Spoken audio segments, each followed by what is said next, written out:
Le monde ne tourne pas rond. Avec l'insolite, Geoffrey vous le prouve.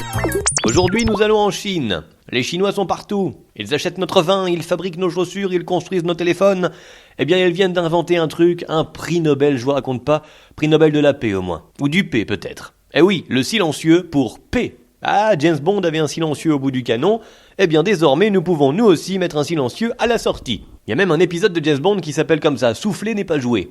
Eh bien là, ça prend tout son sens. Le moindre souffle est atténué. Ça a la forme d'un petit tube que tu t'enfiles dans le derrière, il y a pas. Et tu peux même ajouter un petit coton odorant à l'intérieur pour que ça sente la rose, la banane ou la fraise ou le chocolat. Enfin bref, c'est comme tu veux. Enfin, j'ai des doutes sur le confort du truc quand même, parce que pour péter en silence, tu passes quand même toute ta journée avec un bout de plastique dans le fion. Moi, ce qui m'étonne, c'est pas qu'il y ait un type qui ait cette idée. Parce que bon, après une soirée arrosée au saké, tu trouves toujours des trucs comme ça. Mais le pire, c'est que quand le mec a l'idée, il la propose à des investisseurs. Et que eux, des mecs en costume, qui ont fait des études, qui brassent des millions, ils s'installent autour d'une table. Et ils se disent, bon alors les gars, aujourd'hui, ordre du jour, le silencieux pour Prout.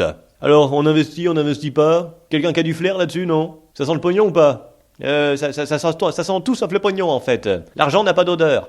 Ouais, je me disais aussi que ça devait sentir l'argent sale. Alors, on produit le silencieux pour paix? Allez, on produit, on y va, on investit là-dessus, on sait jamais. Peut-être une invention qui va révolutionner le monde, une invention qui restera dans les annales.